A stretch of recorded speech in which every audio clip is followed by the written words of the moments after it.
Hi, I'm Sherry Damaris. Welcome to Macro Magic. Today I have with me Jean Keegan Daly. She is a holistic nurse and therapist, and she wrote this amazing book, Reflections of a Soul. So welcome, Jean. Thank you, Sherry. How did you get interested in all these spiritual topics?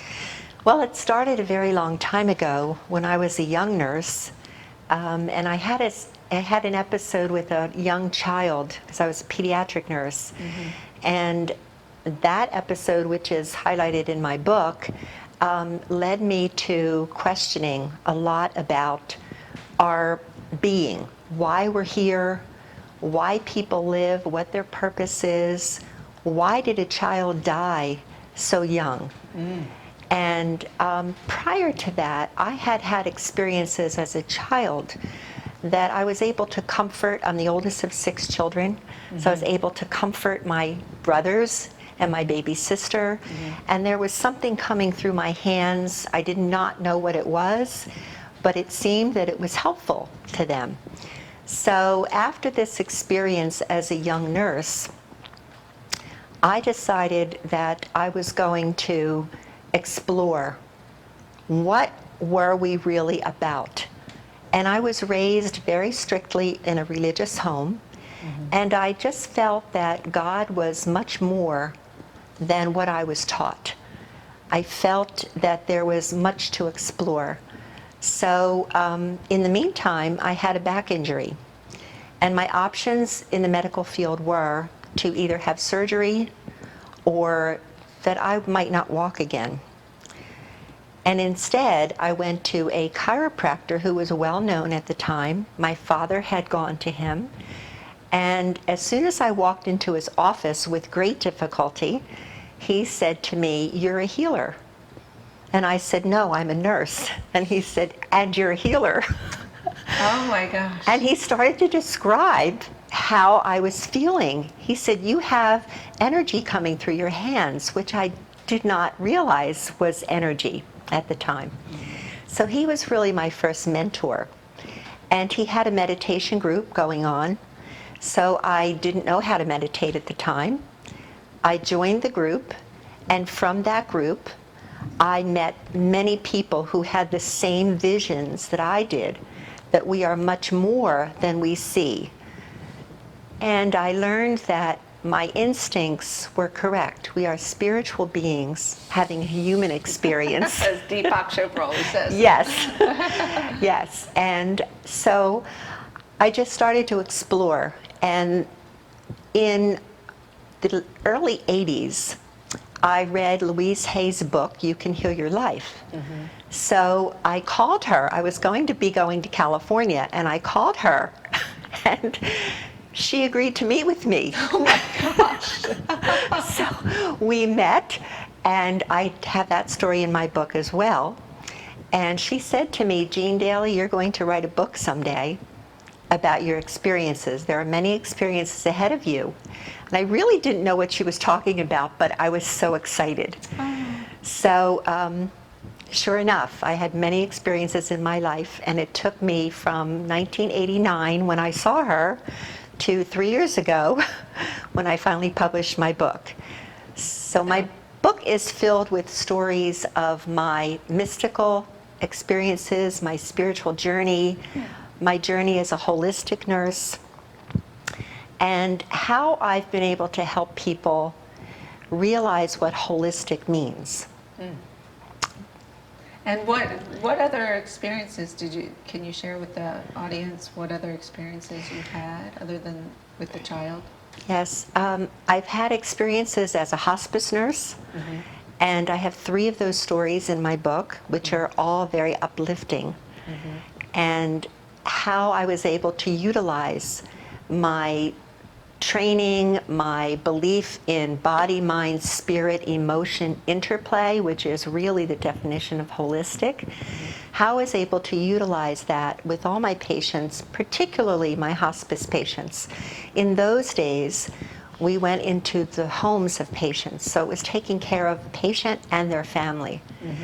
And I was already working with energy healing way back when I first met this chiropractor in 1972. And then when something called Reiki was starting to get popular in the United States, I studied Reiki and I became a Reiki master. But I actually have been working with energy healing for over 40 years.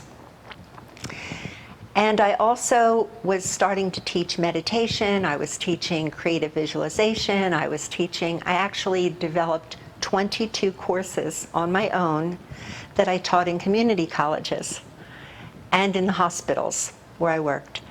So you were actually teaching other nurses?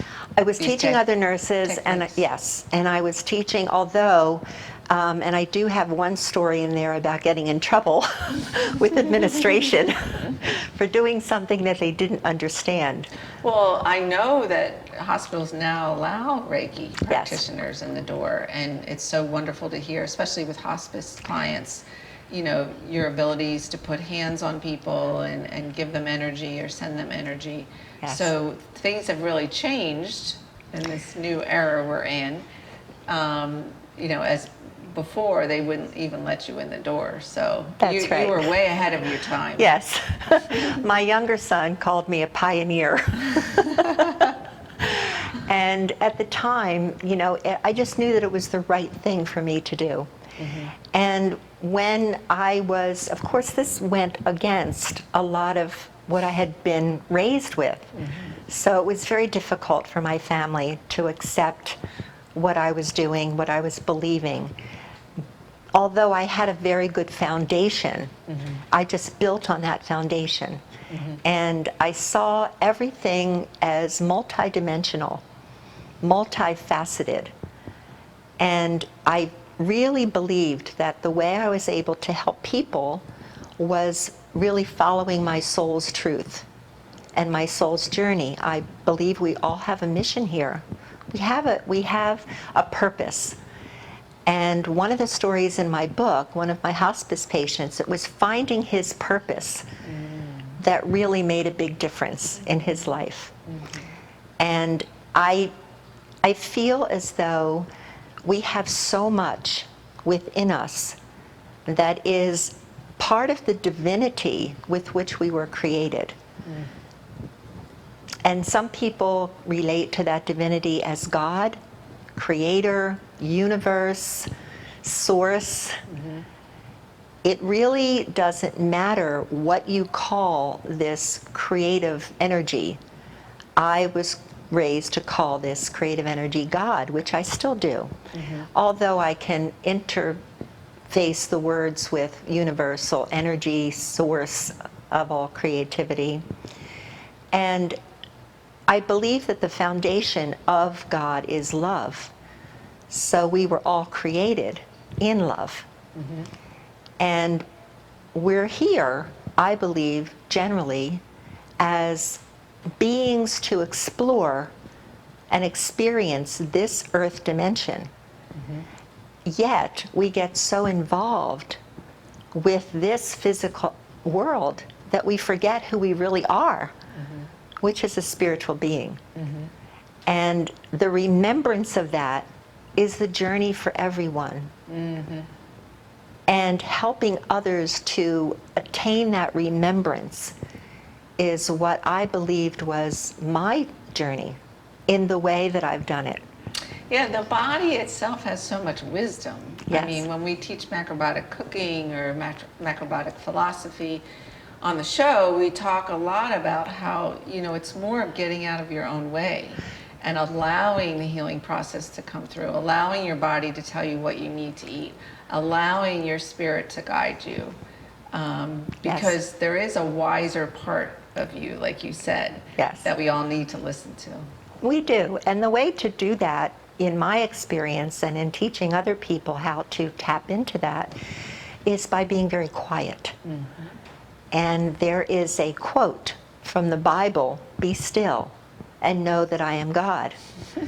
So that divinity within us, our soul, is always trying to lead us to that remembrance and to benefit other people and as well as ourselves with love and kindness. They say when your time to meditate or to be quiet or whatever, God or the universe is super silent.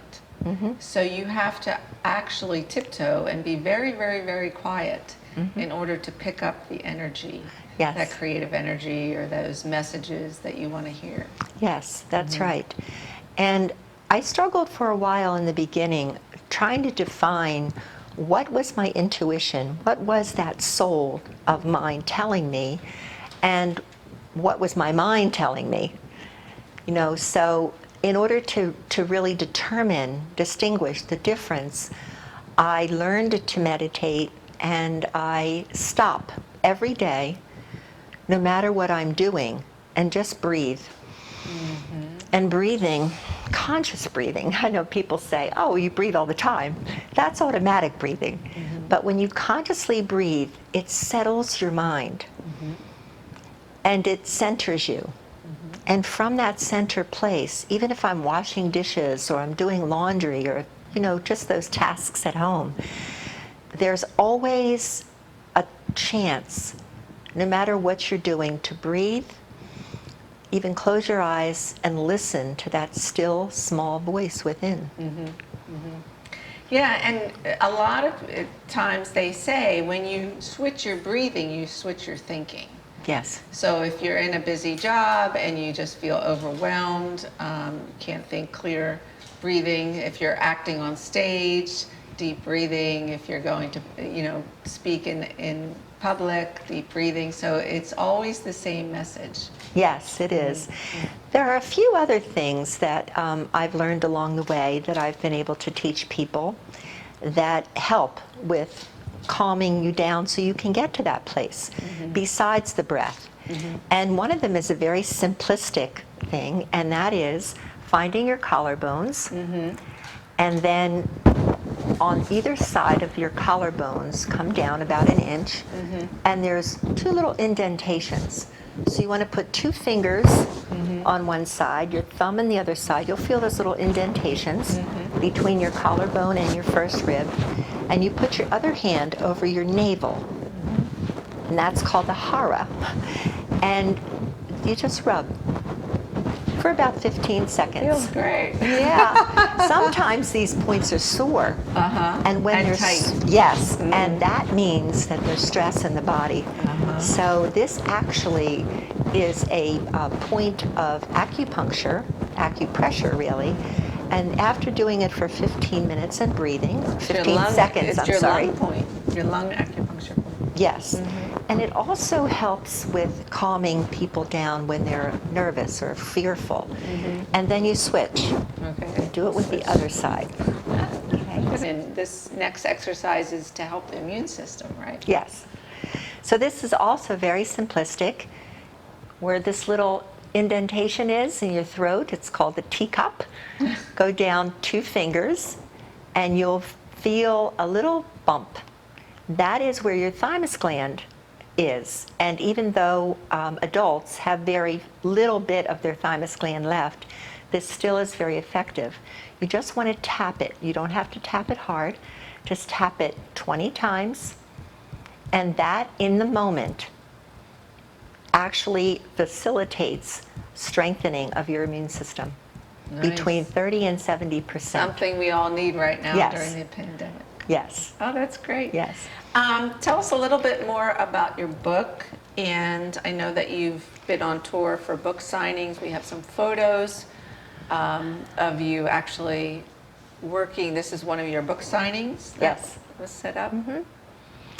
This book signing was at a yoga studio, and I have purchased a lot of books myself, which I sold from my home. Many books. The books are available also in hardcover, softcover, and also Kindle online, Amazon.com or Barnes & Noble or Books A Million. It's really pretty much everywhere, although it's not in bookstores because I self-published it. So a beautiful cover. I Thank love the you. rainbow. Yeah. And you were saying that it included so many stories from your work with hospice clients. Well, 3 stories of hospice clients, which are all very uplifting.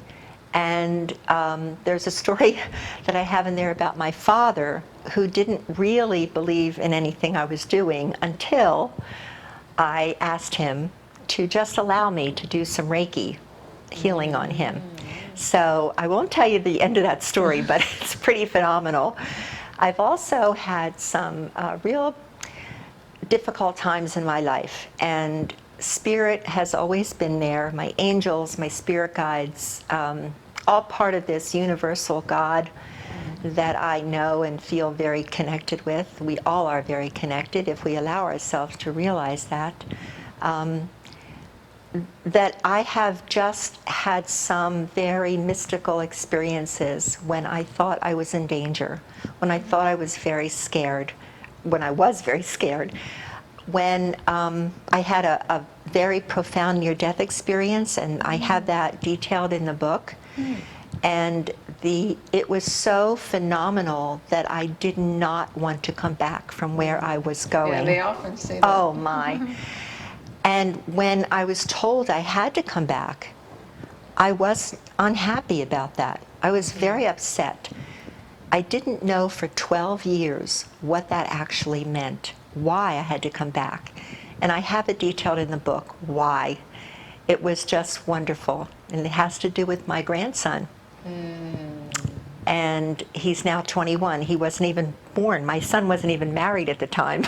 Oh, wow. Oh, wow. So I also have an experience in the book about being in a near fatal accident, which was also very powerful, that actually had an apparition. And there's a story about robins, a little robin bird that I found on the side of the road who was nearly dead, and how that all turned around.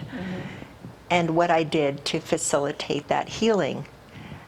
There were, and how that manifested at the end with the robins actually coming to me.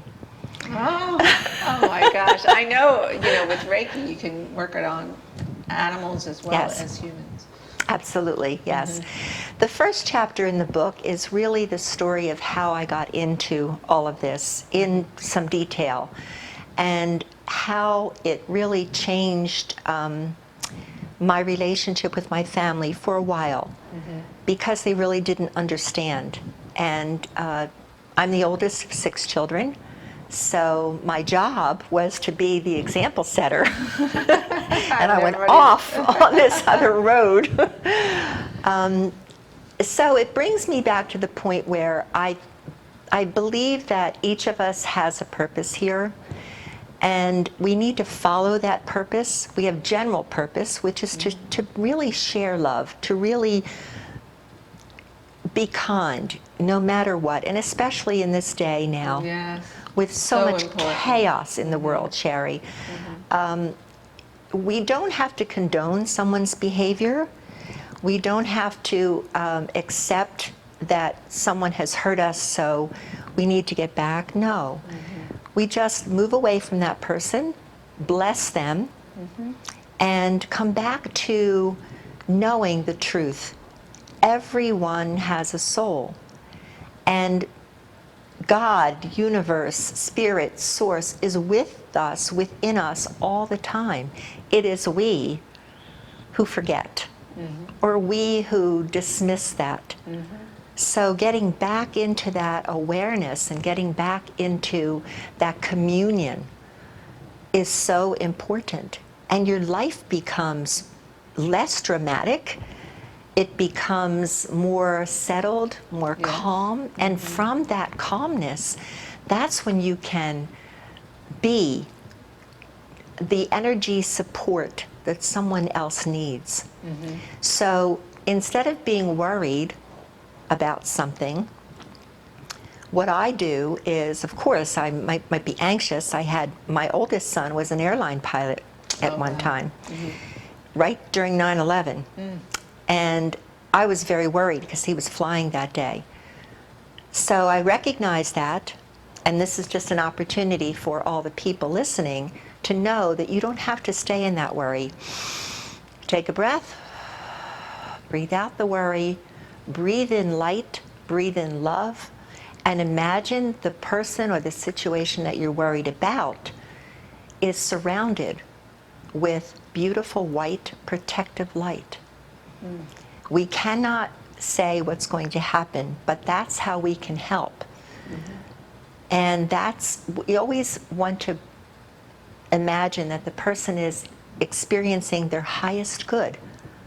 And we're not in charge of what that is. Yes, that's a big, huge lesson, Yes. at least for me, was to let it go and let God or the universe take care of things. Yes. You know, I'm not in control at Yes. all. I can, teach and put out all this information, but to actually let it settle the way it's supposed to settle. Yes, yes. I have some pictures of you with Mike Daly. Yes. This was during one of your book signings? No, this was during a 3-day conference in Philadelphia. Oh, nice. That Louise Hayes sponsored, even though Louise is in spirit world now. But I have followed Mike Daly for a lot of years, and I got a chance to see him and speak with him in person after one of his lessons. So he's a motivator. He has some wonderful affirmations online. That's another thing that is inspiring every day. You want to read things that are inspiring. You want to have fun in life. You want to bring joy into every single aspect of your life, even if it's just looking out at flowers. Nature is such a healer. Yes. You know, The longer you stay in nature outside, the more it resonates with your own, emotional state too. And if you stand up against a tree, put your spine against a tree, and you have your bare feet on the earth, you're grounding yourself as a physical being, but you're also receiving the energy from the tree. Oh, nice. Who wants to share with us? That's so nice. Just like the Wizard of Oz when they go out. Yes. And Jean, what other things or what other informational pieces that you've found on your journey that you would like to share with our audience? Well, I would like to share that everyone, I'm not anybody special. Anyone can learn what their purpose is here and learn how to utilize positive energy, even though there seems to be chaos all around us. And every time that you feel an emotion that is uncomfortable, there's always an opportunity to learn from that emotion. What is it? The contrast. Yes. What is it that I'm learning from this? So what does this remind me of within myself? So, people that we feel are upsetting us tend to be mirrors to what might be within us that we haven't looked at yet. So this has shown up in my work as not only an educator, but also as a therapist. I'm a certified Imago relationship therapist, and I'm a practitioner of one brain stress diffusion. Oh, wow. And I also teach young girls, ages 9 to 11, a program called Girl Talk, which is all about puberty. I make it fun and comfortable, about how they're growing up. I have a self-esteem class for girls a little bit older, and private practice. Oh, wow. That How can people reach you? And then we have one more photo. I think it's at a conference with orbs. Oh, yes. This was in Sedona, Arizona on November 11th, 2011. So it was the 11-11-11. And I was with a group of people, and we were in a canyon. It was 11:11 p.m. and it was pitch dark, and we felt the energy so strongly all around us because it's a vortex of energy in that particular canyon. And we just started snapping pictures. People had cameras, cell phones.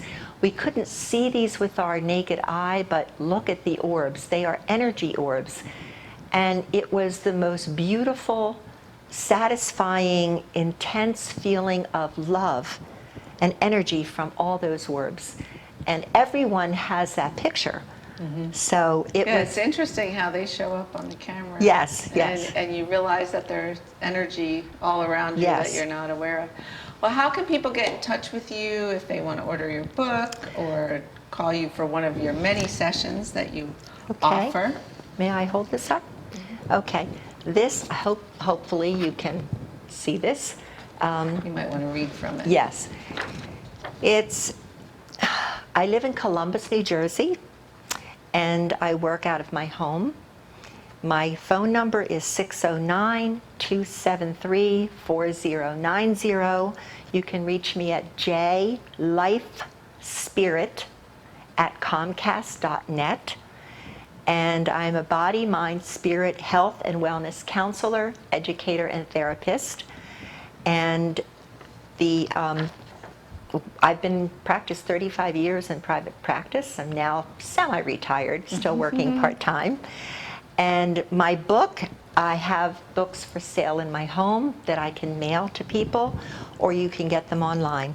Nice. Thank Yes. you so much, Jean, for joining us. You're such an inspiration, just Thank a you. world of knowledge in terms of spirit and, meditation and Reiki and all those great things. And we look forward to reading your book. Very Thank excited. you. And the title is Reflections of a Seasoned Soul. Very seasoned, indeed. Very seasoned. Many, many years. Well, thanks again, and join us next time for another episode of Macro Magic.